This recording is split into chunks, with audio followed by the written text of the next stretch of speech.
한국은 우리 중국의 속국일 뿐이다. 전혀 신경 안 써도 된다. 중국 정부가 완전히 안심하고 있었습니다. 남중국해 해저에서 벌어진 전대미문의 위기 앞에서도 말이죠. 미국조차 손을 들었고 유럽 최고의 기술진도 불가능하다 선언했던 그 재앙을 혹시 알고 계신가요? 심지어 중국은 이 사실을 철저히 은폐하려 했습니다. 500억 달러 손실이 예상됐지만 중국은 입을 다물었고 국제사회는 한국 기술을 믿지 않았죠. 하지만 한국은 조롱 속에서도 묵묵히 준비했습니다. 그리고 단 72시간 만에 세계가 불가능하다던 그 일을 완벽하게 해냈습니다. 당신이 몰랐던 진실을 지금 즉시 공개합니다. 한국의 저력이 자랑스럽다고 생각하시는 분들은 구독과 좋아요 꾹 눌러주세요. 워싱턴 DC 국방부 지하 3층 감시센터에 앉아있을 때였습니다. 저는 미셸 카터 해저 케이블 보안 분석관으로 일한 지 5년째였어요. 새벽 2시가 넘었는데 커피를 한 모금 마시며 모니터를 응시하고 있었죠. 남중국해 구간 케이블 데이터가 화면 가득 펼쳐져 있었습니다. 갑자기 이상한 패턴이 눈에 들어왔어요. 지진파 그래프에서 특정 구간만 데이터가 사라지고 있었습니다. 처음에는 센서 오류라고 생각했어요. 이런 일이 가끔 있거든요. 하지만 압력 데이터를 확인하는 순간 등골이 서늘해졌습니다. 같은 구간, 같은 시간대에 압력 수치도 사라지고 있었어요. 두 개의 독립적인 센서가 동시에 고장날 확률은 거의 없었습니다. 저는 몸을 앞으로 기울였습니다. 마우스를 움직여 데이터를 더 자세히 들여다봤어요. 그때 문득 1년 전 일이 떠올랐습니다. 샌프란시스코에서 열린 국제해양기술학회였어요. 한국 연구진이 발표했던 내용이 갑자기 생각난 겁니다. 등골이 서늘해졌어요. 한국해양과학기술원 소속 연구원이었습니다. 30대 중반으로 보이는 여성이었죠. 이름이 뭐였는지 기억하려 애썼습니다. 한유정. 맞아. 한유정 박사였어요. 그녀가 단상에 올라 중국 해저 케이블 네트워크에 대한 우려를 제기했었거든요. 남중국해 구간 케이블들의 집안 안정성을 면밀히 관찰해야 한다고 주장했어요. 특히 4000m 급심에 구간의 위험성을 강조했었습니다. 지금 조치하지 않으면 2~3년 안에 심각한 문제가 발생할 겁니다. 그녀가 단호하게 말했었죠. 남중국해 동부 구간, 특히 4000m 이상 깊이에서 집안 미세균열 징후가 포착되고 있습니다. 하지만 반응은 싸늘했어요. 회의장이 순식간에 냉랭해졌죠. 중국 대표단이 즉각 반박하고 나섰거든요. 중국 해양대학교 소속 교수였습니다. 50대 후반으로 보이는 남자였어요. 근거 없는 추측입니다. 그가 일어서며 말했었어요. 중국의 해저 인프라는 세계 최고 수준으로 관리되고 있습니다. 이런 터무니없는 주장으로 국제사회를 혼란시키는 건 무책임합니다. 유럽 전문가들도 거들었습니다. 프랑스 해양연구소 대표가 손을 들었어요. 한국 측 데이터가 충분히 검증됐습니까? 그가 의심스러운 표정으로 물었죠. 이런 심각한 주장을 하려면 국제적으로 인정받은 방법론이 필요합니다. 일본 대표도 끼어들었습니다. 우리도 남중국해를 모니터링하고 있지만 그런 징후는 포착하지 못했습니다. 그가 말했어요. 한국만 발견했다는 게 의아하네요. 저 한국인은 또 시작이네. 제 옆자리 동료가 작은 목소리로 속삭였었죠. 맨날 중국 트집 잡는 게 일이야. 정치적 의도 아니면 뭐겠어. 저도 그때 고개를 끄덕였었습니다. 한국이 중국을 견제하려는 거라고 생각했거든요. 남중국해에서 중국과 여러 나라가 영유권 분쟁을 벌이고 있었으니까요. 한국도 그 정치적 싸움에 끼어들려는 거라고 봤어요. 한유정 박사가 데이터를 보여주려 했습니다. 저희가 수집한 지진파 데이터를 보시면 그녀가 화면을 띄우려 했어요. 하지만 사회자가 막았습니다. 시간이 부족합니다. 사회자가 말했죠. 다음 발표로 넘어가겠습니다. 잠깐만요. 한유정 박사가 항의했어요. 이건 정말 중요한 문제입니다. 수백만 명의 통신이 위험에 처할 수 있어요. 하지만 마이크가 꺼졌습니다. 그녀는 할 수 없이 단상에서 내려왔어요. 복도에서 그녀가 자료 봉투를 참석자들에게 나눠줬습니다. 저도 하나 받았어요. 제발 읽어봐 주세요. 그녀가 간곡하게 말했죠. 이건 정치가 아니라 과학입니다. 저는 그 봉투를 가방에 넣었습니다. 하지만 호텔로 돌아가서 읽지 않았어요. 그냥 쓰레기통에 버렸죠. 다른 참석자들도 마찬가지였을 겁니다. 복도에서 사람들이 수군거리는 소리가 들렸었어요. 한국이 너무 나갔어. 누군가 말했죠. 중국 체면을 생각해야지. 저렇게 공개적으로 공격하면 누가 좋아하겠어. 맞아. 외교적으로 미숙해. 다른 사람이 동의했습니다. 한국은 아직 국제 무대에서 행동하는 법을 모르나 봐. 저도 그렇게 생각했었습니다. 한국이 너무 앞서 나간 거라고요. 국제사회에서는 조심해야 하는데 너무 직설적이라고 봤죠. 특히 중국 같은 강대국을 상대로는 더욱 신중해야 하는데 말이에요. 그런데 지금 제 화면에 떠 있는 이 패턴은 뭡니까? 손이 미세하게 떨렸습니다. 혹시 그들은 미리 알고 있었던 걸까요? 1년 전에 이미 이 위기를 예측했던 건가요? 아니야, 말도 안 돼. 저는 고개를 저었습니다. 1년 전에 어떻게 정확히 예측할 수 있어? 그건 불가능해. 단순한 우연일 거야. 하지만 마음 한구석이 불편했습니다. 한유정 박사가 언급했던 내용이 자꾸 떠올랐거든요. 남중국해 동부 구간 4,000m 이상 깊이 집안 미세균열. 지금 제가 보고 있는 이상 징후와 묘하게 겹쳤습니다. 위치도 비슷하고 깊이도 일치하는 것 같았어요. 우연치고는 너무 정확한 게 아닐까요? 제이슨이 커피를 들고 돌아왔습니다. 뭘 그렇게 심각하게 봐? 그가 물었어요. 제이슨, 혹시 1년 전 샌프란시스코 학회 기억나? 저는 그를 쳐다봤습니다. 한국 연구원이 중국 케이블에 대해 경고했던 거 기억나지? 제이슨이 고개를 끄덕였어요. 다들 안 믿었잖아. 근데 왜 갑자기? 지금 내가 보고 있는 이 데이터. 저는 화면을 가리켰습니다. 혹시 그때 한국이 말했던 위치랑 비슷한 것 같아서. 제이슨이 화면을 들여다봤습니다. 설마 한국이 진짜 알고 있었던 거야? 그가 중얼거렸어요. 모르겠어. 저는 답했습니다. 하지만 뭔가 찝찝해. 제이슨이 자리로 돌아갔습니다. 저는 다시 데이터를 응시했어요. 한유정 박사의 얼굴이 떠올랐습니다. 간곡하게 호소하던 그녀의 목소리가 귓가에 맴돌았어요. 이건 정치가 아니라 과학입니다. 그녀가 말했었죠. 저는 그때 그 말을 무시했습니다. 과학이 아니라 정치적 공세라고 생각했거든요. 하지만 지금 생각해보니 그녀의 눈빛이 진지했어요. 절박하기까지 했죠. 거짓말하는 사람의 눈빛이 아니었습니다. 버린 그 자료 봉투 안에 뭐가 들어있었을까요? 아마 지금 제가 보고 있는 이 이상 징후에 대한 예측이 담겨 있었을 겁니다. 진지하게 읽었어야 했는데 저는 후회가 밀려왔습니다. 그랬다면 이 상황을 미리 대비할 수 있었을지도 몰라요. 하지만 이미 늦었습니다. 1년이 지났고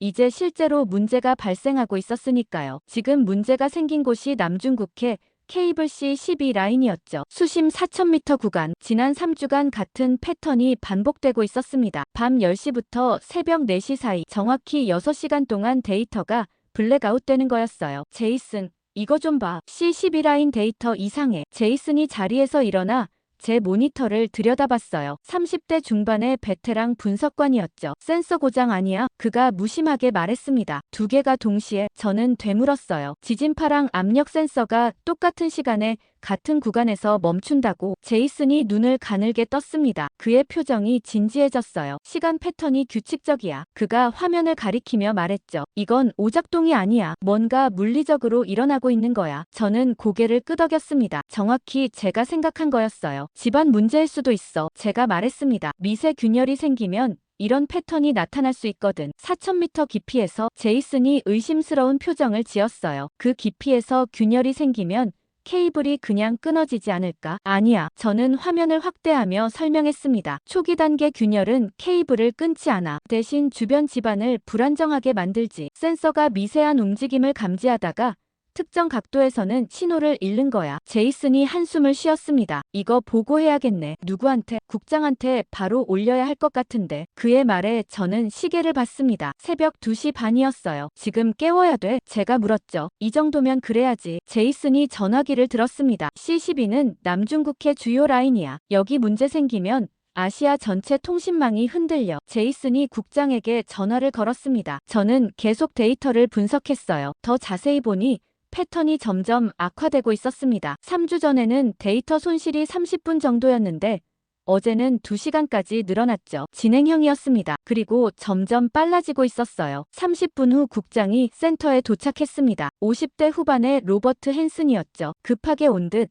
머리가 헝클어져 있었습니다. 뭘 발견했나? 그가 바로 본론으로 들어갔어요. 저는 화면을 돌려 보여줬습니다. C12 라인 4,000m 구간입니다. 지난 3주간 반복적으로 데이터 손실이 발생하고 있어요. 두 개의 독립 센서가 동시에요. 로버트가 화면을 뚫어지게 쳐다봤습니다. 한참을 말없이 그래프를 보더니 입을 열었어요. 집안 균열 가능성이 높아 보이는군. 네, 제가 답했습니다. 그리고 악화되고 있어요. 패턴을 보면 다음 주쯤에는 완전 블랙아웃이 올 수도 있습니다. 그럼 케이블이 끊어진다는 얘긴가? 최악의 경우에는요. 저는 솔직하게 말했습니다. 하지만 그 전에 복구할 수 있다면 막을 수 있어요. 로버트가 팔짱을 꼈습니다. 중국 측에 연락했나? 아직입니다. 제이슨이 답했어요. 국장님께 먼저 보고하라고 하셔서요. 로버트가 고개를 끄덕였습니다. 잘했어. 이건 민감한 사안이야. C-12는 중국 영해 안에 있거든. 저는 그 말에 긴장했습니다. 중국 영해라는 말이 무엇을 의미하는지 알았거든요. 복잡한 외교 문제가 될 수 있다는 뜻이었죠. NSA에 연락해서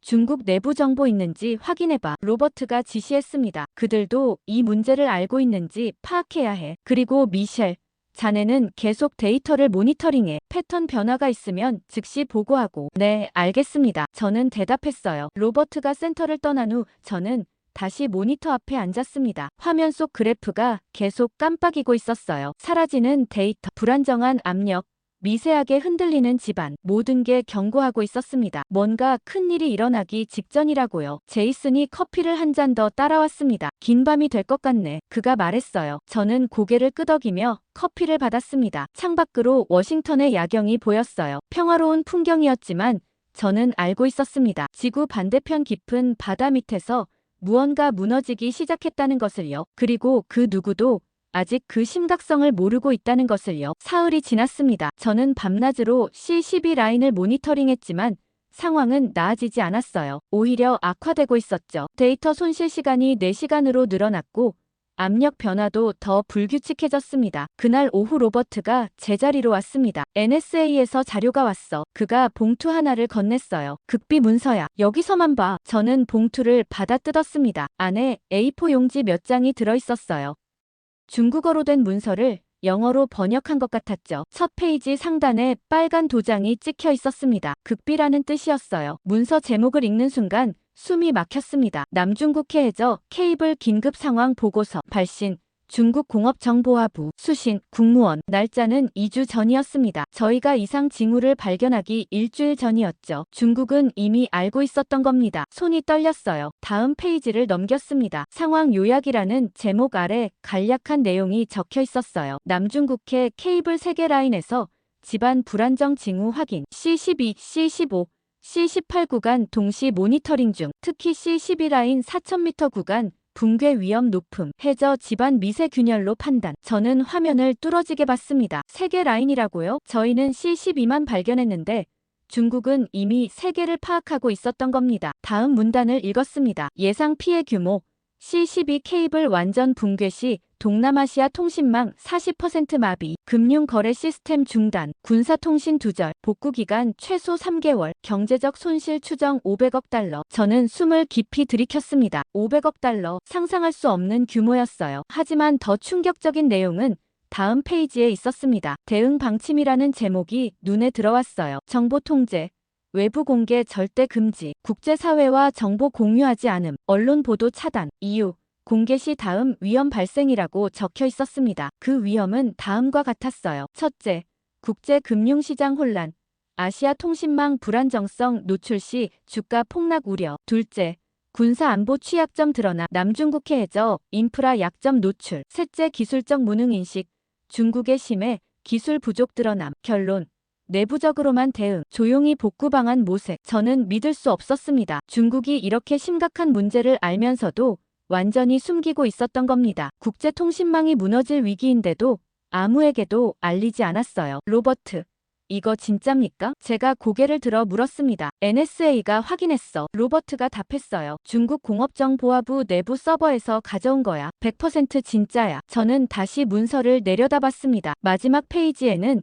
기술평가라는 항목이 있었어요. 자체 복구 가능성 낮음, 이유 4000m 심해 작업 기술 부족. 현재 중국 보유 장비는 3000m까지만 작동 가능. 외부 지원 필요하나 정보 노출 우려로 요청 불가. 대안, 상황 모니터링하며 자연 안정화 기대. 저는 어이가 없었습니다. 자연 안정화 기대라니요? 케이블이 무너지는데 그냥 두고 보겠다는 겁니까? 제이슨이 제 옆으로 왔습니다. 그도 문서를 읽었는지 표정이 굳어 있었어요. 미친 거 아냐? 그가 중얼거렸습니다. 500억 달러 손실이 예상되는데 그냥 숨기고 있어. 정치적 체면 때문이야. 로버트가 말했습니다. 중국은 자국 기술로 못 고친다는 걸 인정하고 싶지 않은 거지. 그래서 위험을 감수하는 거야. 하지만 이건 중국만의 문제가 아닙니다. 제가 말했어요. C-12는 국제해저 케이블이에요. 한국, 일본, 필리핀, 베트남 전부 연결되어 있어요. 중국이 숨긴다고 해서 문제가 사라지지 않아요. 맞는 말이야. 로버트가 인정했습니다. 하지만 우리가 할 수 있는 게 별로 없어. 중국 영해고 중국이 협조하지 않으면 우리가 들어갈 수도 없거든. 저는 의자에 앉았습니다. 머리가 복잡했어요. 문제는 명확했습니다. 남중국해 해저에서 케이블이 무너지고 있고 중국은 그걸 알면서도 숨기고 있으며 스스로 고칠 기술도 없다는 거였죠. 미국은 어떻습니까? 제가 물었습니다. 우리 기술로는 가능한가요? 로버트가 고개를 저었습니다. 4,000m 깊이는 우리도 힘들어. 수리용 장비는 대부분 3,000m 정도까지만 작동해. 그 이상 깊이에서 정밀 작업을 한다는 건 거의 불가능에 가까워. 그럼 아무도 못 고친다는 얘기잖아요. 제가 답답하게 말했습니다. 현재로서는 그래. 로버트가 인정했어요. 그래서 더 위험한 거야. 중국은 숨기고 우리는 못 고치고 결국 케이블이 끊어질 때까지 기다리는 수밖에 없어. 저는 모니터를 돌려봤습니다. 화면에는 여전히 C-12 라인 데이터가 깜빡이고 있었어요. 사라지는 신호, 불안정한 압력, 균열되는 집안, 시한폭탄이 째깍거리는 소리 같았습니다. 그날 밤 혼자 남아 계속 데이터를 분석했습니다. 중국 문서를 다시 읽고 또 읽었어요. 뭔가 방법이 있을 거라고 생각했습니다. 분명 어딘가에 해결책이 있을 거라고요. 하지만 아무리 생각해도 답이 나오지 않았습니다. 4,000m 심해, 중국 영해, 기술적 한계, 모든 게 벽이었어요. 새벽 3시쯤 저는 책상에 머리를 묻었습니다. 무력감이 밀려왔어요. 문제를 알고 있는데 손을 쓸 수 없다는 게 이렇게 답답한 일인지 처음 알았습니다. 그때 문득 한 가지 생각이 떠올랐습니다. 정말 아무도 못하는 걸까? 4,000m에서 작업할 수 있는 기술이 이 세상 어디에도 없는 걸까? 저는 노트북을 열었습니다. 검색을 시작했어요. 심해 기술, 해저, 케이블 수리, 4,000m급 장비, 키워드를 바꿔가며 자료를 찾았습니다. 그리고 1시간 후 저는 놀라운 파일 하나를 발견했습니다. 다음 날 오전 국방부 합동 브리핑이 소집됐습니다. 저는 로버트와 함께 5층 대회의실로 올라갔어요. 이미 20명 정도의 고위 관계자들이 모여 있었죠. 국방부 차관, 해군 작전국장, 국무부 아시아 담당, CIA 동아시아 국장까지 있었습니다. 이 사람들이 한자리에 모인다는 건 보통 일이 아니었어요. 로버트가 브리핑을 시작했습니다. 여러분께 남중국해 해저 케이블 위기 상황을 보고드리겠습니다. 그가 프로젝터를 켰어요. 화면에 C-12 라인 데이터가 나타났죠. 지난 3주간 이 케이블에서 집안 불안정 징후가 포착됐습니다. 로버트가 설명했습니다. 중국 내부 문건에 따르면 붕괴 위험이 높고 예상 피해 규모는 500억 달러입니다. 회의실이 술렁거렸어요. 국방부 차관이 손을 들었습니다. 중국은 뭐라고 합니까? 아무 말도 하지 않습니다. 로버트가 답했어요. 완전히 은폐하고 있습니다. 국제사회에 알리지 않았고 협조 요청도 없었습니다. 왜 숨기는 겁니까? 국무부 담당자가 물었죠. 체면 때문입니다. 로버트가 화면을 넘겼습니다. 중국은 자체 기술로 복구할 능력이 없습니다. 4,000m 깊이에서 작업할 장비가 없거든요. 그걸 인정하고 싶지 않은 겁니다. 그럼 우리가 도와주면 되지 않습니까? 해군 작전국장이 말했습니다. 그게 문제입니다. 로버트가 한숨을 쉬었어요. 2가지 이유로 불가능합니다. 첫째, 위치 문제입니다. 그가 지도를 띄웠습니다. C-12 라인은 중국 영해 근처에 있습니다. 정확히는 중국이 주장하는 9단선 안쪽이죠. 우리가 허락 없이 들어갈 수 없습니다. 중국에게 협조를 요청하면요? 차관이 물었어요. 이미 비공식 채널로 타진했습니다. 로버트가 답했습니다. 중국은 문제 자체를 부인했습니다. 케이블은 정상이고 우리 정보가 틀렸다는 겁니다. 저는 고개를 저었습니다. 뻔한 거짓말인데도 중국은 끝까지 숨기려는 거였어요. 둘째, 기술 문제입니다. 로버트가 계속했습니다. 4,000m 깊이는 우리 장비로도 접근이 어렵습니다. 수리용 잠수정은 대부분 3,000m까지만 작동합니다. 그 이상 깊이에서는 수압이 너무 강해서 정밀 작업이 거의 불가능합니다. 거의라는 게 완전히 불가능하다는 뜻입니까? CIA 국장이 날카롭게 물었죠. 현실적으로는 그렇습니다. 로버트가 인정했어요. 이론적으로는 가능할지 모르지만 실제로 해본 나라가 없습니다. 우리도 마찬가지고요. 회의실이 조용해졌습니다. 모두들 심각한 표정이었어요. 그럼 결론이 뭡니까? 차관이 물었습니다. 우리가 할 수 있는 게 뭐죠? 로버트가 잠시 망설였습니다. 솔직히 말씀드리면 별로 없습니다. 그가 답했어요. 중국 영해라 우리가 개입할 수 없고 설령 들어간다 해도 수리할 기술이 없습니다. 현 상황에서는 모니터링하면서 최악의 상황에 대비하는 수밖에 없습니다. 대비라는 게 구체적으로 뭡니까? 국무부 담당자가 물었죠. 케이블 붕괴 시 통신망 우회 경로 확보. 로버트가 설명했습니다. 한국, 일본과 협력해서 대체 라인을 미리 준비하는 겁니다. 완전한 해결책은 아니지만 피해를 줄일 수는 있습니다. 그게 전부입니까? 차관이 믿을 수 없다는 표정이었어요. 세계 최강 미국이 케이블 하나 못 고친다는 겁니까? 기술의 문제입니다. 로버트가 차분하게 답했습니다. 4000m 심해는 달 표면보다 접근하기 어렵습니다. 수압, 암흑, 극저온 모든 조건이 극한이거든요. 우리 장비로는 한계가 있습니다. 다른 나라는요? 해군 작전국장이 물었습니다. 유럽이나 일본은 어떻습니까? 로버트가 고개를 저었습니다. 다 비슷합니다. 프랑스, 영국, 일본 모두 3000m급 장비만 보유하고 있습니다. 4000m에서 정밀 작업을 할 수 있는 나라는 제가 아는 한 없습니다. 저는 그 순간 가만히 앉아 있을 수 없었습니다. 어젯밤 발견한 자료가 머릿속을 맴돌았거든요. 손을 들었어요. 실례지만 한 가지 여쭤봐도 될까요? 로버트가 저를 쳐다봤습니다. 카터, 뭔가 있나? 어젯밤 자료를 검색하다가 한국 관련 보고서를 발견했습니다. 제가 조심스럽게 말했어요. K-딥시 네트워크라는 프로젝트인데요. 한국이 4000m급 심해 자율 로봇을 개발했다는 내용이었습니다. 회의실이 순간 조용해졌습니다. 한국이요? 차관이 되물었어요. 네. 제가 고개를 끄덕였습니다. 보고서에 따르면 세계 유일하게 4000m 깊이에서 자율 항해가 가능하고 지진파, 압력, 진동을 동시에 측정할 수 있다고 나와 있었습니다. 누군가 웃음을 터뜨렸습니다. CIA 국장이었어요. 카터. 그게 정말 믿을 만한 정보입니까? 그가 비웃듯 물었죠. 한국이 우리도 못하는 걸 한다고요? 저는 얼굴이 화끈거렸습니다. 보고서는 한국해양과학기술원에서 발표한 공식 자료였습니다. 하지만 그렇습니다. 제가 답했어요. 공식 기관 자료였습니다. 해군 작전국장이 끼어들었습니다. 한국은 잠수함이나 선박건조는 잘하죠. 하지만 심해 로봇은 다른 영역입니다. 훨씬 더 복잡하고 정밀한 기술이 필요하거든요. 솔직히 한국이 그 수준까지 왔다고는 생각하기 어렵습니다. 국무부 담당자도 거들었습니다. 한국 기술은 대부분 민간 수준 아닙니까? 군사용이나 극한 환경용 장비는 우리나 일본이 앞서 있고요. 심해 구조는 좀 무리인 것 같은데요. 저는 입을 다물었습니다. 반박할 근거가 부족했어요. 저도 그 보고서 하나만 본 상태였고 한국 기술을 직접 확인한 적은 없었거든요. 로버트가 회의를 정리했습니다. 카터의 정보도 참고는 하겠습니다만 현 시점에서 확실한 건 우리 자체 능력으로는 해결이 어렵다는 겁니다. 중국이 협조하지 않는 이상 우리가 할 수 있는 건 대비뿐입니다. 회의가 끝났습니다. 사람들이 하나둘 자리에서 일어났어요. 저는 그대로 앉아 있었습니다. 무력감이 밀려왔어요. 미국이 이렇게 손을 놓고 있을 줄은 몰랐습니다. 로버트가 제 옆으로 왔습니다. 카터, 실망하지 마. 그가 말했어요. 우리도 최선을 다하고 있어. 다만 현실적 한계가 있을 뿐이야. 하지만 저는 확신할 수 없었습니다. 정말 한국 기술은 불가능한 걸까요? 아니면 우리가 그냥 모르는 걸까요? 회의실을 나온 저는 곧장 사무실로 돌아왔습니다. 로버트의 말이 계속 머릿속을 맴돌았어요. 현실적 한계. 정말 그럴까요? 아니면 우리가 뭔가 놓치고 있는 걸까요? 책상에 앉아 노트북을 열었습니다. 어젯밤 발견했던 그 보고서를 다시 찾았어요. 파일 이름은 K-딥시 네트워크 기술 보고서였죠. 한국해양과학기술원 로고가 선명했습니다. 저는 처음부터 천천히 읽기 시작했습니다. 프로젝트 개요라는 제목 아래 요약문이 있었어요. 본 프로젝트는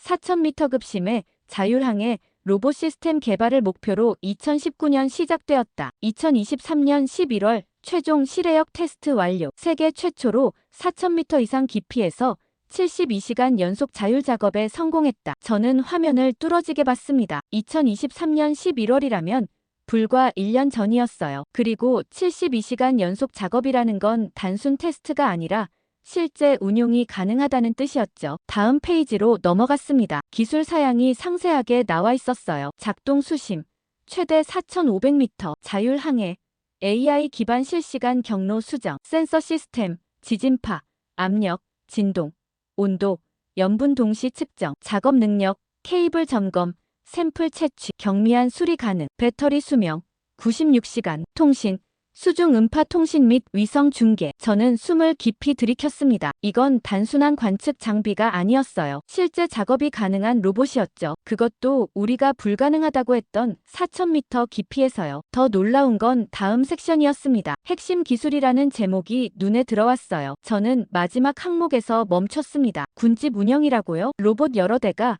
함께 움직인다는 뜻이었어요. 그럼 복잡한 작업도 가능하다는 얘기였죠. 실외역 테스트 결과라는 섹션을 열었습니다. 2023년 11월 동해 해저 4200m 지점에서 테스트 진행, 목표, 폐기된 해저 케이블 위치 확인 및 상태 점검, 결과 3대 로봇이 협업하여 72시간 동안 12km 구간 완전 매핑, 케이블 외피 손상 14곳 발견 및 정밀 촬영 완료, 샘플 3개 채취 성공. 저는 화면에 첨부된 사진들을 봤습니다. 심해 암흑 속에서 로봇의 라이트가 케이블을 비추고 있었어요. 선명한 고해상도 이미지였죠. 로봇 팔이 케이블을 섬세하게 다루는 모습도 보였습니다. 이건 진짜였습니다. 과장이나 계획이 아니라 실제로 작동하는 기술이었어요. 제이슨이 제자리로 왔습니다. 뭘 그렇게 집중해서 봐? 그가 물었어요. 저는 화면을 돌려 보여줬습니다. 한국심의 로봇 자료야. 아까 회의에서 얘기했던 거. 제이슨이 화면을 들여다봤습니다. 그의 눈빛이 점점 진지해졌어요. 4500m라고. 그가 중얼거렸습니다. 이거 진짜야? 한국해양과학기술원 공식 보고서야. 제가 답했죠. 2023년 실외역 테스트까지 완료했대. 제이슨이 스크롤을 내리며 계속 읽었습니다.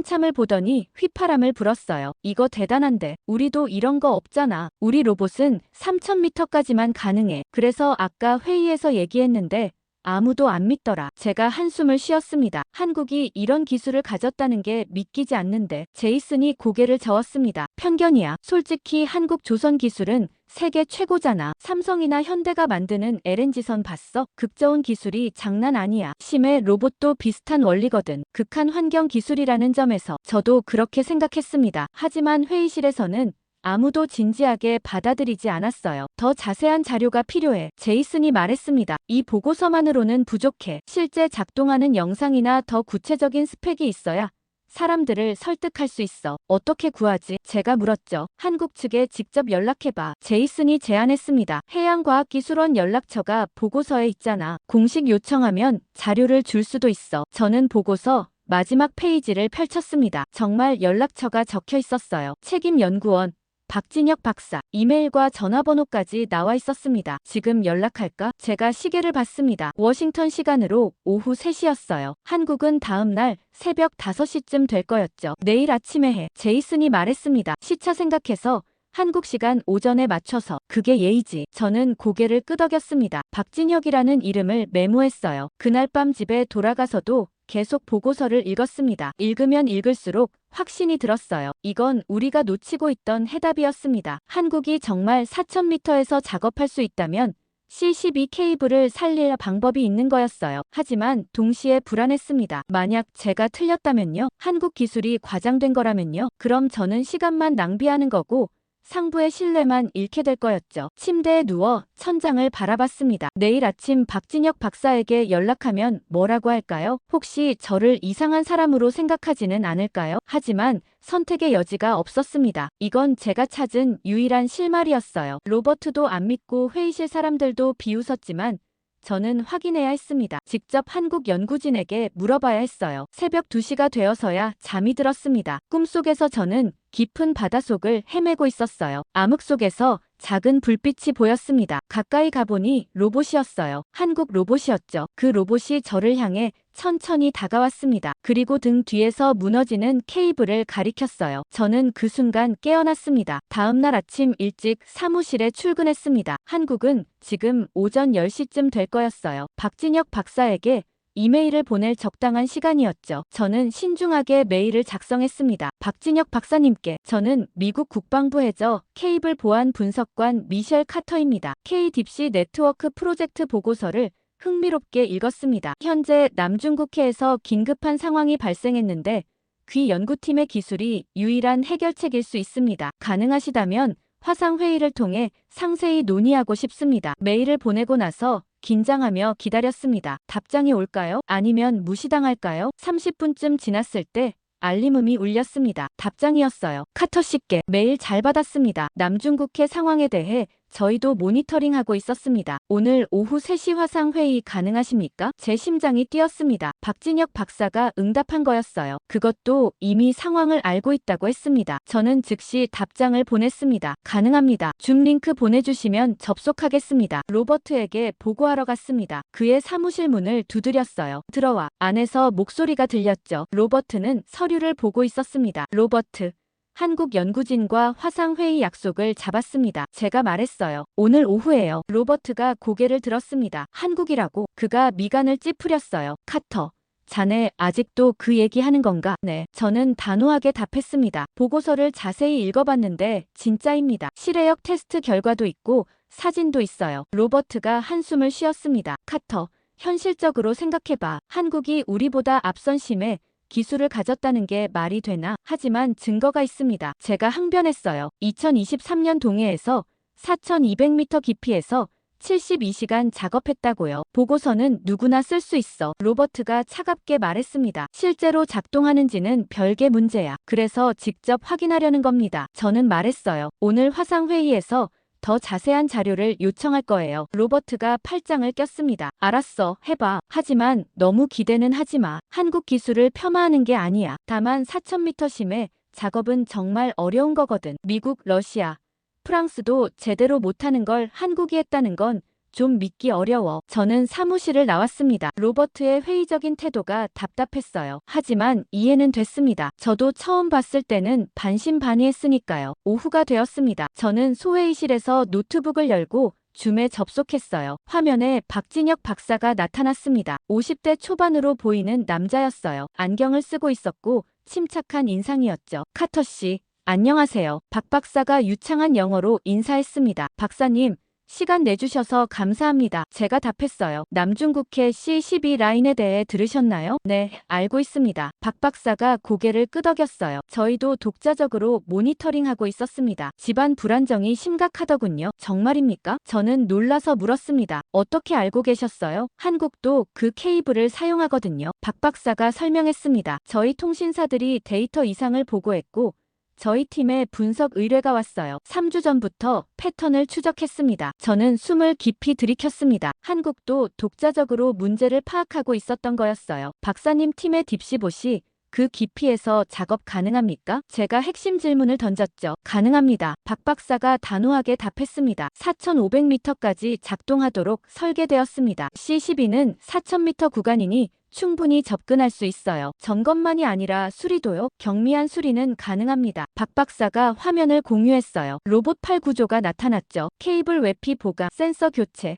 간단한 용접까지 할 수 있습니다. 다만 대규모 구조물 설치 같은 건 어렵습니다. 저는 화면을 뚫어지게 봤습니다. 실제 작동 영상도 있습니까? 있습니다. 박 박사가 영상을 재생했습니다. 심해 암흑 속에서 로봇이 움직이는 모습이 나왔어요. 정밀한 동작으로 케이블을 점검하고 샘플을 채취하고 있었죠. 이건 진짜였습니다. CG나 시뮬레이션이 아니라 실제 촬영 영상이었어요. 수압, 온도, 위치 데이터가 화면 구석에 실시간으로 표시되고 있었습니다. 놀랍습니다. 제가 감탄하며 말했습니다. 이 자료들을 저희 상부에 공유해도 될까요? 박 박사가 잠시 망설였습니다. 부분적으로는 가능합니다. 일부는 연구 기밀이라 공개할 수 없지만 기본 스펙과 작동 영상 정도는 드릴 수 있어요. 충분합니다. 제가 말했어요. 이것만으로도 설득할 수 있을 것 같습니다. 박 박사가 진지한 표정이 되었습니다. 카터 씨, 솔직히 여쭤봐도 될까요? 미국 측에서 저희 기술을 신뢰하고 계십니까? 저는 잠시 말문이 막혔습니다. 솔직해야 할 것 같았어요. 솔직히 말씀드리면 회의적입니다. 제가 인정했죠. 한국이 이 정도 기술을 가졌다는 걸 믿기 어려워하는 분위기예요. 박 박사가 쓴웃음을 지었습니다. 예상했던 반응입니다. 항상 그렇거든요. 한국 기술은 과소평가받곤 하죠. 하지만 저는 믿습니다. 제가 말했어요. 그래서 이렇게 연락드린 겁니다. 감사합니다. 박 박사가 말했습니다. 필요한 자료는 보내드리겠습니다. 하지만 카터 씨,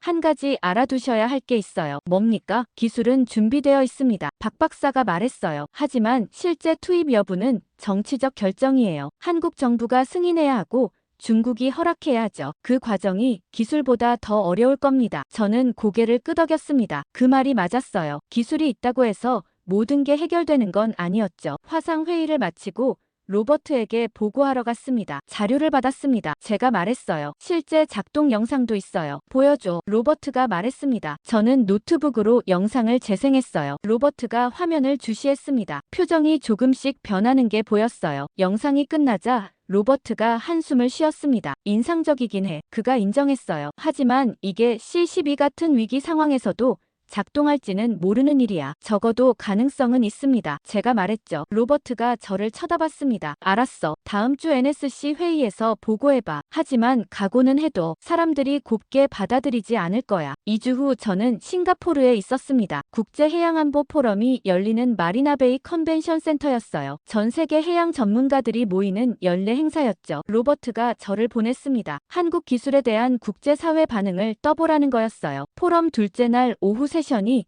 제 발표 시간이었습니다. 주제는 심해 인프라 보안이었어요. 청중석에는 약 200명의 전문가들이 앉아 있었습니다. 미국, 중국, 일본, 유럽 각국의 해군, 연구기관, 민간 기업 대표들이었죠. 저는 단상에 올라 마이크 앞에 섰습니다. 손에 땀이 났어요. 심사숙녀 여러분, 오늘 남중국해 해저 케이블 위기에 대해 말씀드리겠습니다. 제가 프레젠테이션을 시작했습니다. C12 라인 4000m 구간에서 집안 불안정이 발생했고 조속한 대응이 필요합니다. 화면에 데이터 그래프를 띄웠어요. 청중들이 집중해서 보고 있었습니다. 문제는 이 깊이에서 작업할 수 있는 기술이 제한적이라는 점입니다. 제가 말을 이었어요. 하지만 최근 흥미로운 대안을 발견했습니다. 다음 슬라이드를 넘겼습니다. 한국해양과학기술원의 딥시봇이 나타났어요. 한국이 개발한 4000m급 심해 자율 로봇입니다. 제가 설명했죠. 실외역 테스트에서 72시간 연속 작동에 성공했고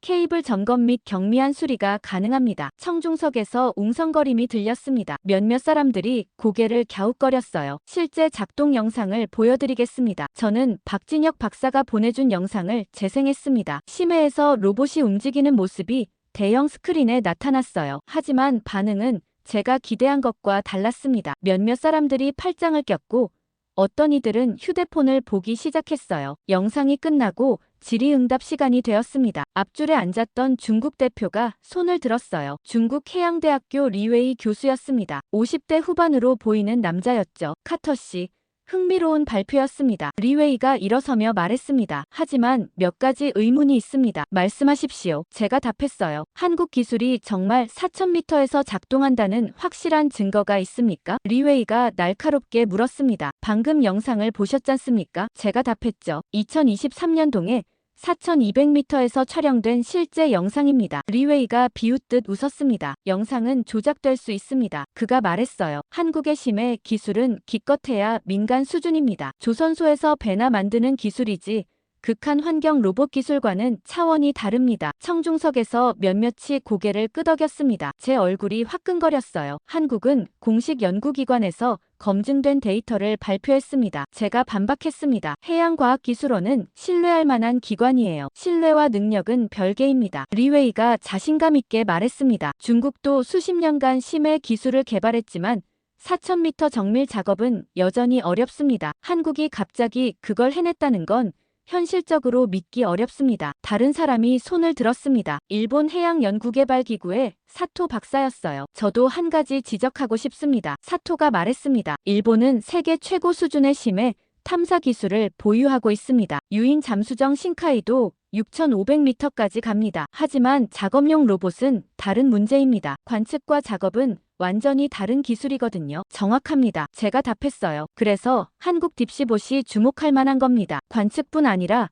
실제 작업이 가능하니까요. 사토가 고개를 저었습니다. 카터 씨, 실례지만 너무 순진하신 것 같습니다. 그가 말했어요. 로봇팔로 케이블을 섬세하게 다루는 건 엄청난 기술입니다. 수압 때문에 조금만 실수해도 장비가 망가져요. 한국이 그 수준에 도달했다는 건 과장으로 보입니다. 청중석에서 웃음소리가 들렸습니다. 저는 당황했어요. 유럽 대표도 끼어들었습니다. 프랑스 해군연구소의 피에르 국장이었죠. 제 생각도 비슷합니다. 피에르가 말했습니다. 프랑스도 심해 기술에 많은 투자를 했지만 4000m 작업은 여전히 실험 단계입니다. 한국이 상용화까지 했다는 건 과대 포장일 가능성이 큽니다. 여러분, 저는 실제 데이터와 영상을 확인했습니다. 제가 목소리를 높였어요. 이건 과장이 아니에요. 리웨이가 다시 끼어들었습니다. 카터 씨, 혹시 한국으로부터 뭔가 받으신 겁니까? 그가 빙긋 웃으며 말했죠. 이렇게 적극적으로 옹호하시는 걸 보니 개인적 이해관계가 있으신 게 아닌가 싶네요. 청중석에서 웃음이 터져 나왔습니다. 제 얼굴이 빨개졌어요. 전혀 아닙니다. 제가 단호하게 답했습니다. 저는 객관적으로 기술을 평가했을 뿐입니다. 그럼 왜 하필 한국입니까? 사토가 물었어요. 미국, 일본, 유럽의 기술은 논의하지 않고 한국만 강조하시는 이유가 뭡니까? 한국이 유일하게 4000m에서 작동 가능한 시스템을 보유했기 때문입니다. 제가 답했죠. 그게 사실이라면 왜 아무도 모릅니까? 피에르가 되물었습니다. 이런 획기적인 기술이면 이미 국제학계에 알려졌어야 하는데 우리 중 누구도 들어본 적이 없습니다. 저는 말문이 막혔습니다. 그 말도 일리가 있었거든요. 한국이 정말 그런 기술을 가졌다면 왜 더 적극적으로 홍보하지 않았을까요? 리웨이가 마무리 발언을 했습니다. 카터 씨의 열정은 이해합니다. 그가 청중을 향해 말했어요. 하지만 과학은 열정이 아니라 증거로 말해야 합니다. 현재로서는 한국 기술이 실제로 C-12 같은 위기 상황에서 작동할 것이라는 확신이 없습니다. 청중석에서 박수가 터져 나왔습니다. 저는 단상에 홀로 서 있었어요. 다음 질문 있으십니까? 사회자가 물었지만 아무도 손을 들지 않았습니다. 사람들은 이미 관심을 잃은 것 같았어요. 시간 관계상 여기서 마치겠습니다. 사회자가 말했습니다. 카터 씨, 발표 감사합니다. 저는 단상에서 내려왔습니다. 청중들이 웅성거리며 나가고 있었어요. 몇몇은 제 쪽을 보며 고개를 가로저었습니다. 복도로 나오는데 한 미국 동료가 다가왔습니다. 미셸, 좀 무리한 것 같아. 그가 조심스럽게 말했어요. 한국 기술을 너무 밀어붙이면 신뢰를 잃을 수 있어. 하지만 진짜입니다. 제가 답했죠. 알아. 내 열정은 이해해. 그가 어깨를 두드렸어요. 하지만 타이밍이 안 좋았어. 중국 대표 앞에서 한국을 띄우는 건 정치적으로 민감하거든. 저는 한숨을 쉬었습니다. 호텔로 돌아와 침대에 앉았어요. 오늘 일이 계속 머릿속을 맴돌았습니다. 조롱, 의심, 비웃음. 아무도 제 말을 믿지 않았어요. 휴대폰을 꺼내 박진혁 박사에게 메시지를 보냈습니다. 오늘 포럼에서 발표했는데 반응이 좋지 않았습니다. 사람들이 믿지 않네요. 10분 후 답장이 왔습니다. 예상했던 일입니다. 항상 그렇습니다. 하지만 시간이 증명할 겁니다. 저는 휴대폰을 내려놓고 창밖을 바라봤습니다. 싱가포르 야경이 반짝였지만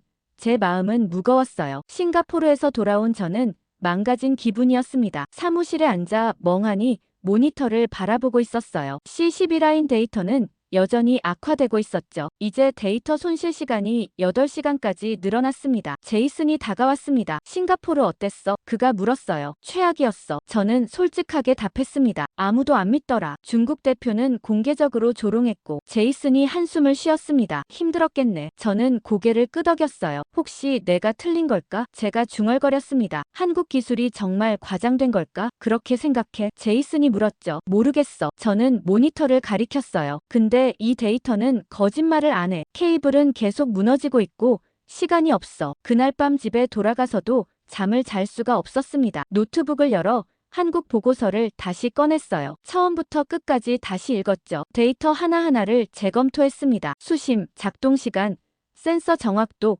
로봇 팔 정밀도, 모든 수치를 다시 계산했어요. 새벽 3시가 넘어서야 확신이 들었습니다. 틀리지 않았어요. 한국 기술은 진짜였습니다. 수치가 모두 맞아떨어졌고 영상도 조작 흔적이 없었어요. 물리 법칙에도 부합했죠. 제가 틀린 게 아니었습니다. 다른 사람들이 편견에 사로잡혀 있었던 거였어요. 다음 날 아침 결심했습니다. 한국 연구진에게 직접 비공개 접촉을 시도하기로요. 공식 채널은 소용없었어요. 이제는 직접 확인하는 수밖에 없었죠. 박진혁 박사에게 화상회의를 요청했습니다. 이번에는 로버트에게도 말하지 않았어요. 혼자서 해야 할 일 같았거든요. 박 박사가 응했습니다. 오후에 다시 줌으로 만났어요. 카터 씨, 싱가포르에서 힘드셨죠? 박 박사가 말했습니다. 네, 저는 인정했어요. 하지만 포기할 수 없습니다. 제 분석을 다시 확인했는데 틀리지 않았어요. 박사님 기술이 유일한 해답입니다. 박 박사가 진지한 표정이 되었습니다. 무엇을 도와드릴까요? 더 상세한 데이터가 필요합니다. 제가 말했어요. 제가 미국 내부를 설득하려면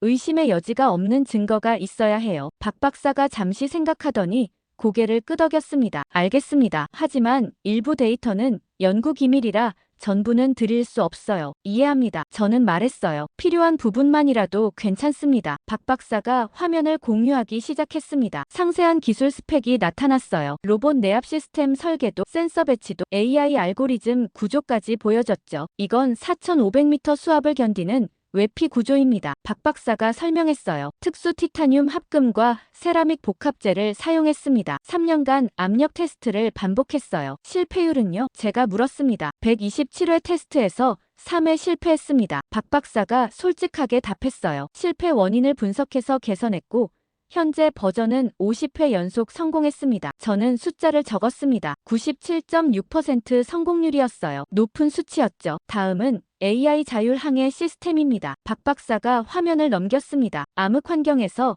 음파로 3D 지도를 실시간 생성합니다. 장애물을 미리 감지하고 경로를 수정하죠. 반응 속도는요? 0.3초입니다. 박 박사가 답했어요. 인간 조작보다 10배 빠릅니다. 저는 감탄했습니다. 그 정도면 충분히 안전하게 작동할 수 있었어요. 센서 시스템도 보여드리겠습니다. 박 박사가 계속했습니다. 지진파, 압력, 진동, 온도, 염분, 화학 성분까지 동시에 측정합니다. 6개 센서가 독립적으로 작동하면서 AI가 데이터를 통합 분석하죠. 정확도는요? 제가 물었습니다. 압력 센서 오차 범위 0.1%, 지진파 감지 정밀도 0.01Hz입니다. 박 박사가 구체적으로 답했어요. 이건 미국 기준보다 높은 수치입니다. 저는 놀랐습니다. 미국 해양대기청보다 높다고요? 그렇습니다. 박 박사가 확인해줬어요. 저희가 독자 개발한 센서거든요. 삼성전자 반도체 기술을 응용했습니다. 2시간 동안 박 박사는 세세하게 설명해줬습니다. 로봇 팔 구동 메커니즘, 배터리 시스템, 통신 프로토콜, 비상 복구 절차까지요. 질문할 때마다 명확한 답변이 돌아왔습니다. 마지막으로 한 가지만 더 여쭤봐도 될까요? 제가 물었습니다. 말씀하세요. C12 같은 실제 위기 상황에서도 작동할 확신이 있으십니까? 박 박사가 잠시 침묵했습니다. 그러더니 천천히 답했어요. 100% 확신할 수는 없습니다. 실제 위기는 테스트와 다르니까요. 하지만 저는 제 팀을 믿습니다. 우리가 만든 로봇을 믿어요. 제대로 작동할 겁니다. 그 말에 진심이 담겨 있었습니다. 저는 느낄 수 있었어요. 감사합니다. 제가 말했습니다. 이 자료로 다시 설득해보겠습니다. 박 박사가 고개를 끄덕였습니다. 카터 씨. 한 가지만 말씀드리겠습니다. 그가 진지하게 말했어요. 기술은 준비되어 있어요. 하지만 정치가 문제입니다. 중국이 허락하지 않으면 우리도 들어갈 수 없어요. 알고 있습니다. 제가 답했죠. 하지만 일단 기술적 가능성부터 증명해야 합니다. 그 다음 문제는 그 다음에 해결하는 거죠. 화상 회의를 마치고 저는 받은 자료를 정리했습니다. 상세한 스펙시트, 테스트 결과, 그래프, 추가 작동 영상까지. 이제 의심할 여지가 없었어요. 한국 기술은 진짜였고 제 분석도 맞았습니다. 로버트에게 메일을 보냈습니다. 한국 측과 추가 검증을 완료했습니다. 상세 자료를 첨부합니다. 재검토 부탁드립니다. 다음 날 아침 로버트가 제자리로 왔습니다. 카터. 자료 봤어. 그가 말했어요. 생각보다 훨씬 구체적이네. 네, 저는 답했습니다. 박진혁 박사팀이 직접 확인해 준 겁니다. 로버트가 팔짱을 꼈습니다. 솔직히 놀랐어. 이 정도 데이터면 설득력이 있어. 하지만 여전히 문제가 있어. 뭡니까? 정치야. 로버트가 한숨을 쉬었어요. 중국이 절대 한국 로봇이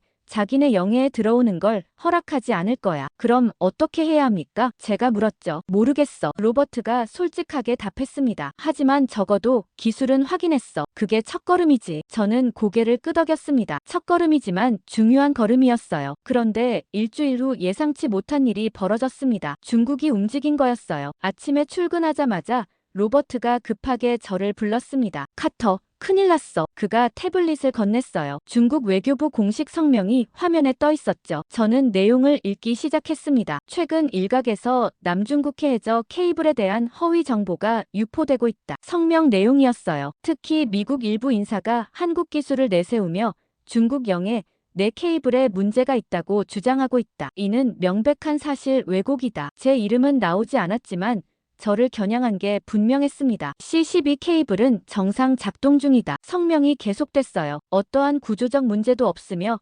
집안도 안정적이다. 일부에서 주장하는 한국 로봇 투입 필요성은 근거 없는 날조다. 저는 믿을 수 없었습니다. 중국이 공개적으로 거짓말을 하고 있었거든요. 더 충격적인 건 다음 문장이었습니다. 또한 한국이 보유했다는 4,000m급 심해 로봇 기술은 검증되지 않은 과장이다. 성명에 적혀 있었죠. 해당 장비는 실제 작동 불가능하며 미국 분석관의 주장은 기술적 무지에서 비롯된 것이다. 제 얼굴이 화끈거렸습니다. 중국이 공개적으로 저를 공격한 거였어요. 더 읽어봐. 로버트가 말했습니다. 밑에 더 있어. 저는 스크롤을 내렸습니다. 중국은 국제해양안전위원회에 공식 검증회의 소집을 요청한다. 성명 마지막 부분이었어요. 한국 기술의 실체와 남중국해 케이블 현황을 명확히 밝힐 것이다. 진실이 무엇인지 국제사회가 판단하게 될 것이다. 이게 뭡니까? 제가 로버트를 쳐다봤습니다. 중국이 선제 공격한 거야. 로버트가 설명했어요. 우리가 문제를 제기하기 전에 먼저 방어벽을 친 거지. 그리고 한국 기술까지 공격해서 신뢰도를 떨어뜨리려는 거고. 하지만 이건 거짓말이에요. 제가 항변했습니다. 케이블은 분명히 무너지고 있어요. 우리 데이터가 증명하잖아요. 알아. 로버트가 인정했습니다. 하지만 중국은 그걸 부인하고 있어. 그리고 한국 기술도 믿을 수 없다고 주장하는 거야. 국제사회는 누구 말을 믿을까? 그날 오후 중국 언론이 일제히 보도를 쏟아냈습니다. 환구시보가 일면 기사로 다뤘어요. 미국 분석관의 무책임한 주장, 남중국해 안정해쳐. 기사는 저를 직접적으로 비난했죠. 미국 국방부 소속 미셸 카터는 검증되지 않은 정보로 국제사회를 혼란에 빠뜨리고 있다. 한국 기술을 과대 포장하며 중국 영해 내 정상적인 인프라를 문제 삼고 있다. 이는 외교적 도발이다. 신화통신도 비슷한 논조였습니다. 한국심의 로봇.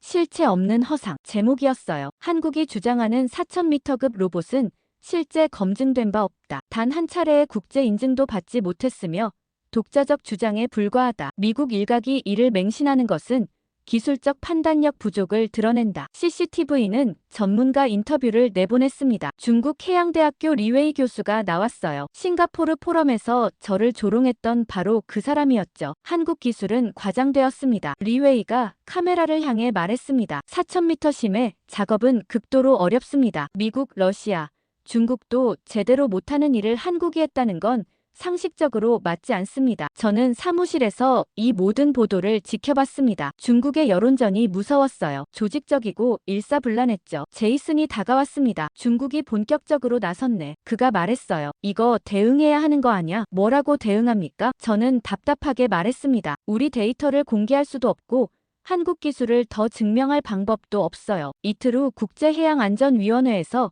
공식 통보가 왔습니다. 긴급 검증회의 개최 통지였어요. 일시, 2주 후, 장소, 제네바 IOC 본부, 안건, 남중국해 C-12 케이블 현황 및 한국심의 기술 검증, 참석 요청, 미국의 미셸 카터, 중국의 리웨이 교수, 한국의 박진혁 박사 및 각국 전문가, 로버트가 회의를 소집했습니다. 국방부 차관, CIA 국장, 국무부 담당자까지 모였어요. 중국이 판을 깔았어. 로버트가 말했습니다. 이제 국제 무대에서 대결하자는 거야. 우리 입장은 뭡니까? 차관이 물었습니다. 난처해. 로버트가 솔직하게 답했어요. 우리 데이터는 기밀이라 전부 공개할 수 없어. 중국 내부 문건도 마찬가지고 NSA 출처가 드러나면 안 되거든. 그럼 한국 기술로 승부해야겠네요. 국무부 담당자가 말했습니다. 한국이 실제로 증명할 수 있나요? 모르겠어. 로버트가 저를 쳐다봤어요. 카터, 자네 생각은? 저는 잠시 망설였습니다. 한국이 실제 데이터를 공개한다면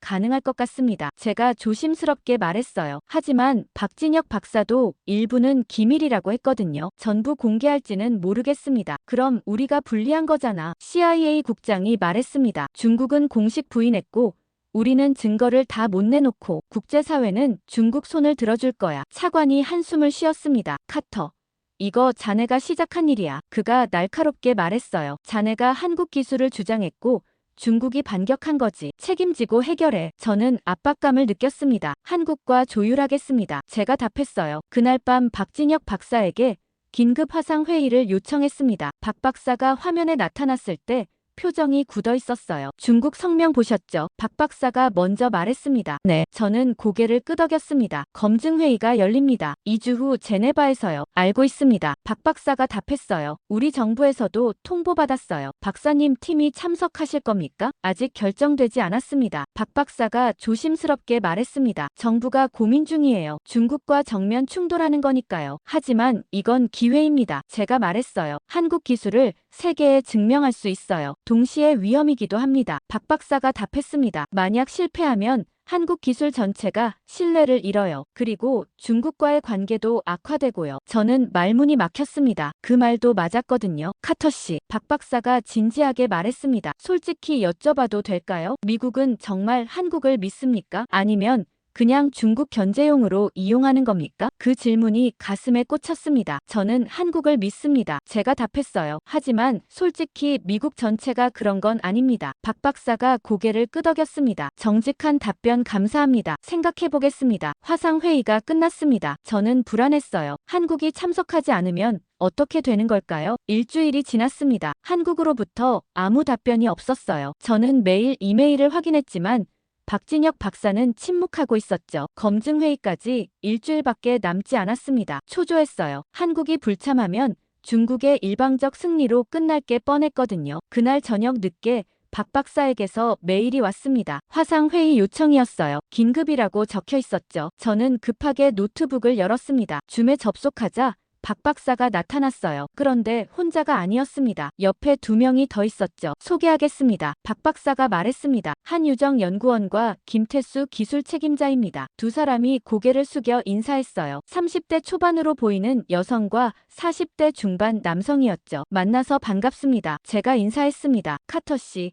한국 정부가 결정을 내렸습니다. 박 박사가 본론으로 들어갔어요. 검증회의에 참석하기로 했습니다. 저는 안도의 한숨을 쉬었습니다. 정말 다행입니다. 하지만 조건이 있습니다. 박 박사가 말을 이었어요. 우리는 단순히 데이터만 보여주지 않을 겁니다. 무슨 뜻입니까? 제가 물었죠. 직접 현장에서 증명하겠습니다. 박 박사가 단호하게 말했습니다. C12 케이블 구간에 실제로 들어가서 데이터를 확보하고 가능하다면 수리까지 하겠습니다. 저는 놀라서 그를 쳐다봤습니다. 직접 들어간다고요? 중국 영해인데요. 국제 수역 쪽으로 접근할 겁니다. 김태수가 설명했습니다. C12 라인이 공해와 만나는 지점이 있어요. 엄밀히 말하면 중국 영해 바깥이죠. 거기서 작업할 겁니다. 중국이 가만히 있을까요? 제가 걱정스럽게 물었어요. 모릅니다. 박 박사가 솔직하게 답했습니다. 하지만 국제법상 우리가 할 수 있는 일입니다. 공해에서의 해저 인프라 수리는 어느 나라든 할 수 있거든요. 위험하지 않습니까? 위험합니다. 박 박사가 인정했어요. 하지만 이게 유일한 방법입니다. 회의실에서 말싸움만 해서는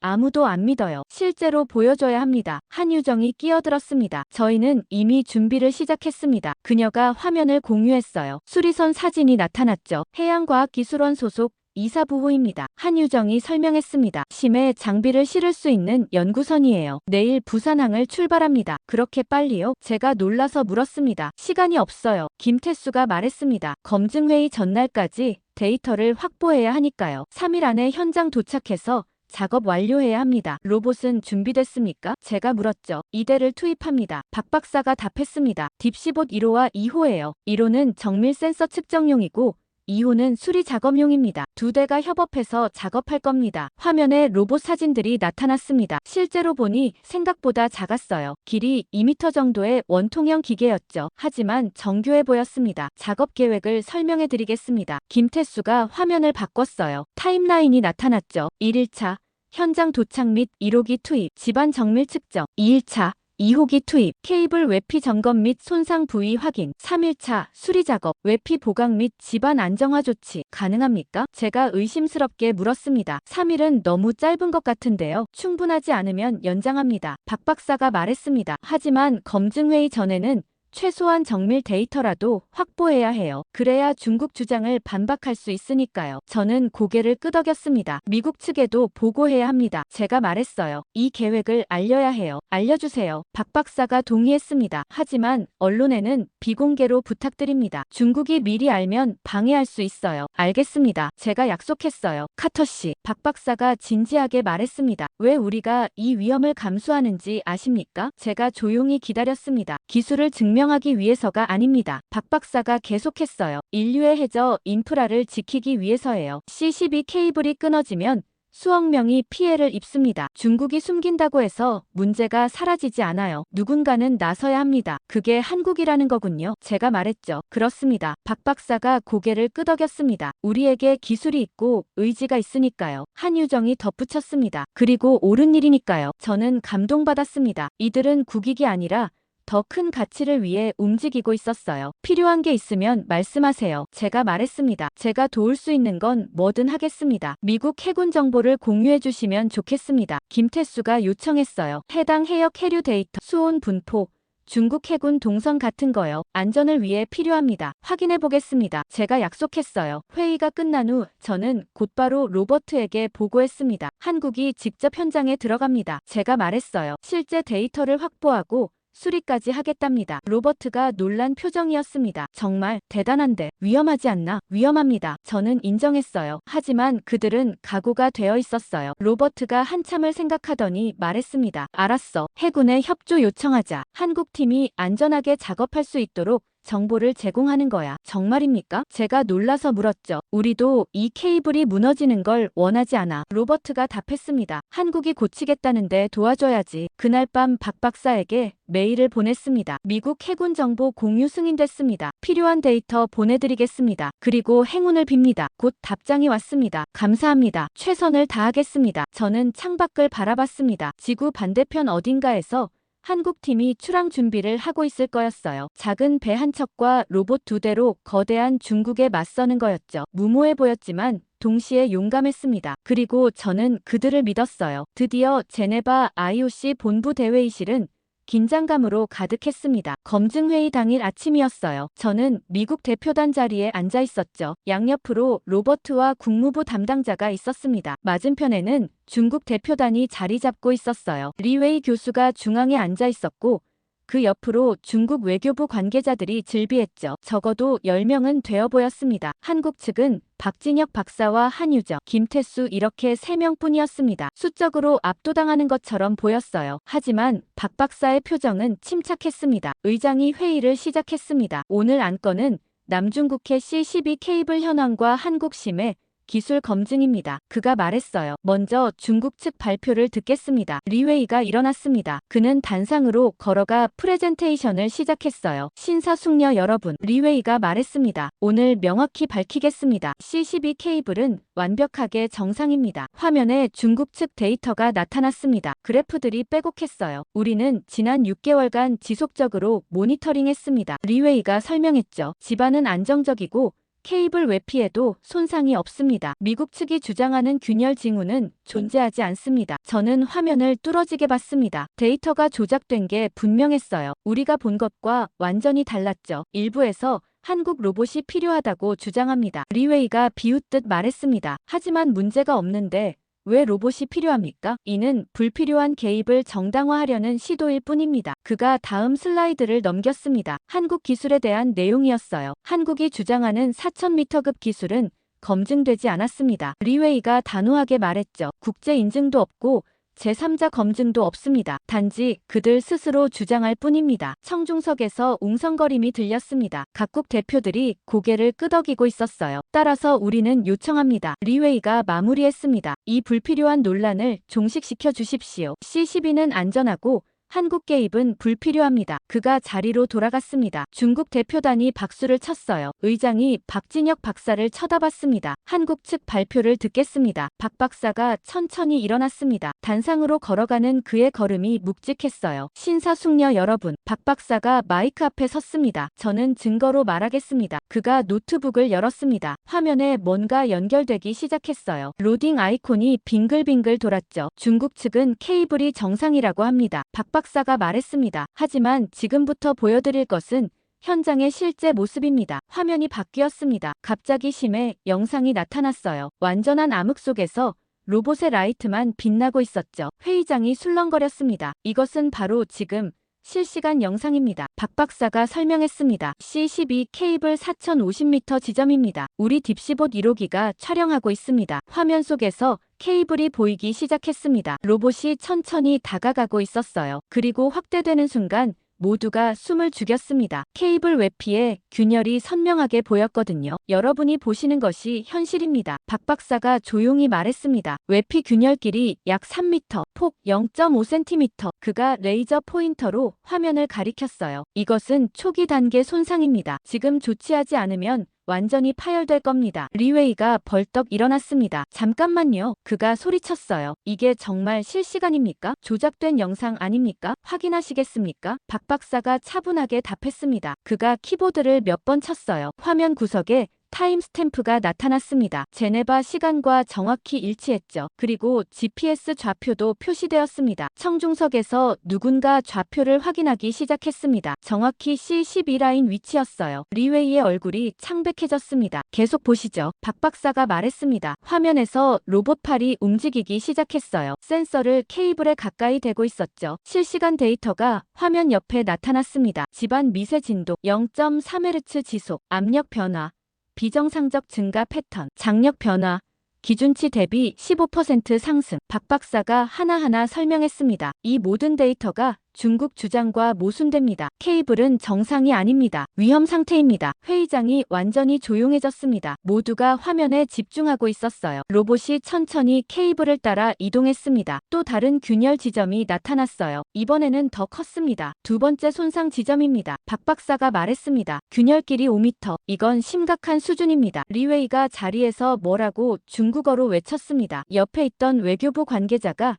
그를 진정시키려 했어요. 한유정이 노트북을 조작했습니다. 화면이 분할되었어요. 한쪽에는 실시간 영상, 다른 쪽에는 데이터 그래프가 나타났죠. 지난 3주간 우리가 수집한 데이터입니다. 한유정이 설명했습니다. 시간이 지날수록 악화되고 있는 게 명확히 보입니다. 그래프가 점점 상승하고 있었습니다. 모든 지표가 위험 수준으로 치솟고 있었어요. 의장이 리웨이를 쳐다봤습니다. 중국 측 반론 있습니까? 리웨이는 대답하지 못했습니다. 그저 화면을 멍하니 바라보고 있었어요. 그의 옆에 있던 중국 외교관이 일어났습니다. 이 영상의 진위를 독립적으로 검증해야 합니다. 외교관이 말했어요. 한국 측 주장만으로는 불충분합니다. 검증하시겠습니까? 박 박사가 물었습니다. 여기 계신 전문가 누구든 저희 데이터를 분석하실 수 있습니다. 실시간으로 전송해드리겠습니다. 프랑스 대표가 손을 들었습니다. 데이터를 받아 확인해 보겠습니다. 박 박사가 고개를 끄덕였습니다. 한유정이 파일을 전송했어요. 프랑스 전문가가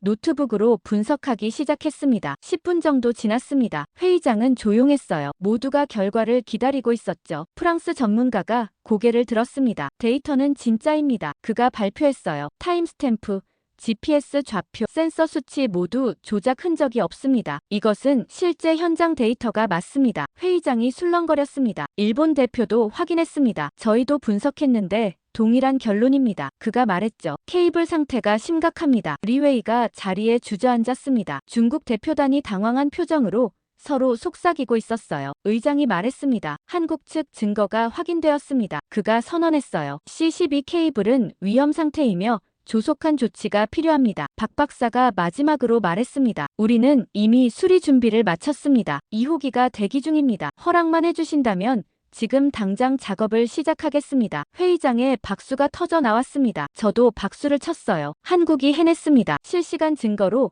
모든 의심을 날려버린 거였죠. 회의가 끝난 후 저는 박진혁 박사에게 다가갔습니다. 정말 대단했습니다. 제가 말했어요. 중국을 완전히 제압했어요. 박 박사가 고개를 저었습니다. 아직 끝난 게 아닙니다. 그가 진지하게 말했어요. 이제 진짜 시작이에요. 실제로 고쳐야 하니까요. 언제 시작합니까? 지금 당장입니다. 박 박사가 시계를 봤어요. 2호기가 이미 투입 준비를 마쳤어요. 30분 후 작업 시작합니다. 저는 긴장했습니다. 회의장 한쪽에 임시 작전실이 마련되었습니다. 대형 모니터 세대가 설치되어 있었어요. 각국 대표들이 모여들기 시작했죠. 실시간으로 수리 작업을 지켜보겠다는 거였습니다. 한유정이 노트북을 연결했습니다. 화면에 심해 영상이 다시 나타났어요. 이번에는 2호기 시점이었죠. 1호기보다 큰 로봇이 케이블에 접근하고 있었습니다. 2호기 투입 완료. 김태수가 마이크로 보고했습니다. 현재 수심 4055m. 첫 번째 손상 지점 도착. 화면에서 로봇팔이 펼쳐졌습니다. 여러 개의 관절로 이루어진 정밀한 팔이었어요. 끝부분에는 다양한 도구들이 장착되어 있었죠. 외피 보강 작업 시작합니다. 김태수가 말했습니다. 로봇팔이 천천히 움직였습니다. 특수 패치를 케이블 균열 부위에 대고 있었어요. 4000m 수압 속에서 밀리미터 단위로 정밀하게 움직이고 있었죠. 놀라웠습니다. 작전실에 있던 모두가 숨죽이며 지켜봤어요. 첫 번째 패치 부착 완료. 김태수가 보고했습니다. 밀착도 확인 중. 화면 옆에 데이터가 표시되었습니다. 밀착도 98.7%. 누수 없음. 압력 테스트 통과. 성공입니다. 박 박사가 안도의 한숨을 쉬었습니다. 다음 손상 지점으로 이동합니다. 2호기가 케이블을 따라 천천히 움직였습니다. 두 번째 균열 지점에 도착했어요. 이번 균열은 더 컸죠. 이 구간은 더 심각합니다. 한유정이 말했습니다. 균열이 깊어서 이중 보강이 필요해요. 로봇이 작업을 시작했습니다. 첫 번째 패치를 붙이고 그 위에 두 번째 층을 추가했어요. 섬세한 작업이었습니다. 30분이 지났습니다. 두 번째 지점 보강 완료. 김태수가 보고했어요. 이제 집안 고정 작업으로 넘어갑니다. 그때였습니다. 갑자기 경고음이 울렸어요. 작전실의 모니터에 빨간 불이 깜빡이기 시작했죠. 집안 진동 감지. 한유정이 외쳤습니다. 급격한 움직임이 포착됐어요. 화면 속 로봇이 흔들렸습니다. 케이블도 함께 흔들리고 있었어요. 지진파가 갑자기 증가하고 있었죠. 장력 상승 중. 김태수가 긴박하게 보고했습니다. 케이블이 팽팽하게 당겨지고 있어요. 화면에 표시된 수치가 빠르게 올라갔습니다. 위험 수준입니다. 저는 손에 땀을 쥐었습니다. 케이블이 끊어지려는 건가요? 외피 추가 파열 발생. 한유정이 소리쳤습니다. 방금 보강한 부위 옆에 새 균열이 생기고 있어요. 화면을 확대하자 정말 케이블 외피가 찢어지고 있었습니다. 천천히 하지만 확실하게 벌어지고 있었어요. 2호기 기체 진동 심각. 김태수가 보고했습니다. 로봇이 제자리를 못 잡고 있어요. 박 박사가 앞으로 다가갔습니다. 얼굴에 땀이 맺혔어요. 이러다 케이블 전체가 끊어집니다. 한유정이 외쳤습니다. 집안부터 안정시켜야 해요. 하지만 집안 고정 장치를 투입하려면 2호기가 케이블에서 떨어져야 합니다. 김태수가 말했습니다. 그럼 케이블이 더 흔들려서 끊어질 수도 있어요. 작전실이 긴장감으로 가득 찼습니다. 모두가 숨죽이며 한국팀을 쳐다봤어요. 박 박사가 결단을 내렸습니다. 2호기 그림 모듈을 최대로 전환하세요. 그가 명령했어요. 케이블을 붙잡아서 흔들림을 최소화합니다. 위험합니다. 김태수가 항변했습니다. 그림 모듈에 과부하가 걸릴 수 있어요. 다른 방법이 없어요. 박 박사가 단호하게 말했습니다. 지금 하지 않으면 전부 끝나요. 김태수가 키보드를 두드렸습니다. 2호기 그림 모듈 고정 모드 전환. 화면 속 로봇의 팔이 케이블을 꽉 붙잡았습니다. 유압 실린더가 최대 압력으로 작동했어요. 로봇 전체가 진동을 흡수하며 케이블을 안정시키기 시작했죠. 한유정이 외쳤습니다. 집안 고정장치 투입. 지금입니다. 1호기가 움직였습니다. 대기하고 있던 1호기가 집안 고정장치를 운반해왔어요. 원통형의 무거운 장비였죠. 정확한 위치에 내려놓아야 합니다. 김태수가 말했습니다. 좌표 전송합니다. 1호기가 천천히 하강했습니다. 암흑 속에서 정밀하게 위치를 잡았어요. 해저 집안 위에 장치를 내려놓기 시작했죠. 한유정이 거리를 읽었습니다. 접촉. 집안 고정장치가 바닥에 닿았습니다. 자동으로 앵커가 전개되며 집안에 박혔어요. 유압 실린더가 작동하며 케이블을 지지하기 시작했죠. 장력 감소 중. 김태수가 보고했습니다. 진동도 줄어들고 있었습니다. 집안이 안정되기 시작한 거였어요. 케이블의 흔들림도 점점 잦아들었죠. 2호기 그립 해제 가능. 한유정이 확인했습니다. 김태수가 명령을 내렸습니다. 2호기 그립 해제. 로봇팔이 천천히 풀렸습니다. 케이블은 더 이상 흔들리지 않았어요. 집안 고정장치가 제 역할을 하고 있었죠. 마지막 경고음이 멈췄습니다. 모든 수치가 정상 범위로 돌아왔어요. 장력 105%, 집안 진동 0.05Hz, 안정화 완료. 작전실에 잠시 침묵이 흘렀습니다. 그리고 누군가 박수를 치기 시작했어요. 곧 모두가 일어서서 박수를 쳤죠. 저도 박수를 쳤습니다. 손이 아플 정도로 세게 쳤어요. 한국팀이 해냈습니다. 단 하나뿐인 결정적 위기를 극복한 거였죠. 박 박사가 의자에 주저앉았습니다. 손으로 얼굴을 감싸더니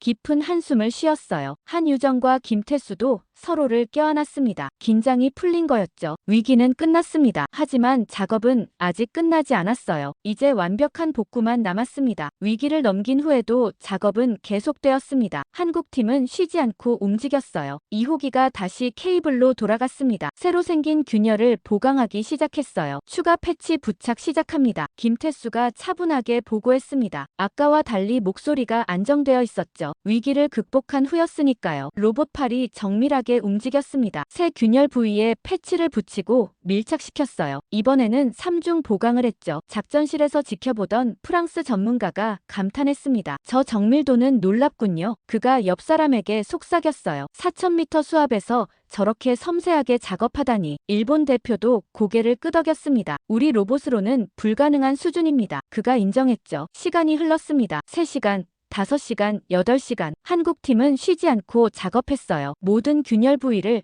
빠짐없이 보강했습니다. 저는 작전실에 남아 계속 지켜봤습니다. 커피를 몇 잔이나 마셨는지 모르겠어요. 하지만 눈을 뗄 수가 없었죠. 박 박사도 한자리에 앉아 있었습니다. 모니터에서 시선을 떼지 않았어요. 가끔 한유정이나 김태수에게 지시를 내렸지만 대부분 조용히 지켜보고 있었죠. 밤이 되었습니다. 제네바 시간으로 밤 11시였어요. 작업 시작한 지 16시간째였죠. 마지막 보강 작업 완료. 김태수가 보고했습니다. 이제 최종 점검만 남았습니다. 1호기와 2호기가 함께 케이블을 따라 이동했습니다. 전체 구간을 다시 한번 스캔하기 시작했어요. 센서 데이터가 실시간으로 화면에 나타났죠. 모든 보강 부위 정상. 한유정이 하나씩 확인했습니다. 누수 없음. 밀착도 99% 이상. 압력 테스트 통과. 집안 고정 장치도 완벽하게 작동 중이었습니다. 케이블의 장력이 정상 범위로 돌아왔어요. 진동도 거의 사라졌죠. 새벽 1시가 넘어서였습니다. 박 박사가 일어섰어요. 그가 깊은 숨을 들이쉬더니 말했습니다. 완료됐습니다. 그의 목소리가 떨렸어요. C12 케이블 수리 작업 완료. 모든 손상 부위 보강 완료. 집안 안정화 완료. 박 박사가 땀을 닦으며 계속 말했습니다. 이 구간은 최소 10년 이상 안전합니다. 작전실에 박수가 터져 나왔습니다. 이번에는 더 크고 뜨거운 박수였어요. 각국 대표들이 일어나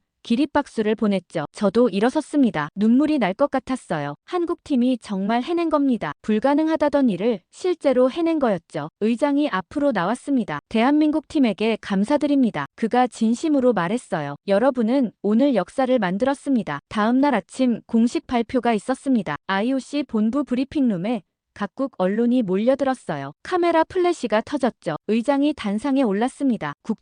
국제해양안전위원회는 공식 발표합니다. 그가 성명서를 읽기 시작했어요. 대한민국 해양과학기술원은 세계 최초로 심해 4000m 구조적 결함을 성공적으로 복구한 국가로 공식 인정됩니다. 기자들이 받아쓰기 시작했습니다. 한국의 딥시복 기술은 국제적으로 검증되었으며 심해 인프라 보수 분야의 새로운 기준을 세웠습니다. 의장이 계속 읽었어요. 이번 작업으로 남중국해 통신망 붕괴 위기가 해소되었으며 수억 명의 사용자가 피해를 면하게 되었습니다. 브리핑이 끝난 후 각국 대표들이 박 박사에게 다가왔습니다. 악수를 청하고 축하를 전했어요. 프랑스 대표가 말했습니다. 우리도 한국 기술을 도입하고 싶습니다. 협력 가능할까요? 일본 대표도 다가왔습니다. 인정합니다. 그가 솔직하게 말했어요. 한국 기술이 우리보다 앞섰습니다. 배우고 싶습니다. 중국 대표단은 조용히 사라졌습니다. 리웨이 교수는 보이지 않았어요. 저는 박 박사를 찾아갔습니다. 정말 축하드립니다. 제가 악수를 청했어요. 세계를 구하셨어요. 박 박사가 미소 지었습니다. 과찬이십니다. 그가 겸손하게 답했어요. 우리는 그저 해야 할 일을 했을 뿐입니다. 아니에요. 제가 고개를 저었습니다. 아무도 안 믿을 때 여러분은 증명했어요. 불가능하다던 일을 해냈죠. 그리고 제 경력까지 구해주셨어요. 박 박사가 어깨를 두드렸습니다. 카터 씨도 포기하지 않으셨잖아요. 그가 말했어요. 처음부터 저희를 믿어주셨어요. 고마웠습니다. 한유정과 김태수도 다가왔습니다. 셋이서 기념사진을 찍자고 했어요. 저도 함께 찍었죠. CNN이 특집 방송을 내보냈습니다. 한국의 기적. 심해에서 세계를 구하다. 앵커가 흥분된 목소리로 말했어요. 4000m 깊이에서 벌어진 전례 없는 구조 작업이었습니다. BBC도 일면 기사로 다뤘습니다. 한국 기술, 통신망 붕괴 막아냈다. 제목이었죠. 전문가들은 이번 성공이 심해 기술의 새 지평을 열었다고 평가했습니다. 뉴욕타임스는 사설을 실었습니다. 우리가 한국을 과소평가했던 이유. 기사는 반성하는 논조였어요. 한국 기술을 의심했던 국제사회의 편견을 지적했죠. 워싱턴으로 돌아온 저는 영웅 대접을 받았습니다. 로버트가 제 사무실로 찾아왔어요. 카터, 잘했어. 그가 진심으로 말했습니다. 자네가 옳았어. 끝까지 믿어줘서 고마워. 국방부 차관도 축하 메시지를 보냈습니다. 덕분에 미국이 올바른 편에 섰습니다. 메시지 내용이었어요. 한 달 후 한국 정부에서 초청장이 왔습니다. 서울에서 열리는 심해 기술국제 심포지엄이었어요. 기조연설을 해달라는 요청이었죠. 저는 서울행 비행기에 올랐습니다. 창밖으로 태평양이 보였어요. 저 아래 깊은 바닷속 어딘가에 C-12 케이블이 있을 거였습니다. 이제는 안전하게 작동하고 있는 케이블이요. 한국이 지켜낸 인프라였죠. 비행기가 인천공항에 착륙했습니다. 입국장을 나서는데 박진혁 박사가 마중 나와 있었어요. 카터 씨, 환영합니다. 그가 활짝 웃으며 말했습니다. 한국에 오신 걸 환영합니다. 저는 악수를 나누며 생각했습니다. 이 모든 여정이 한 통의 이메일에서 시작됐다는 걸요. 그리고 끝까지 믿었기에 가능했다는 걸요. 진실은 결국 증명된다.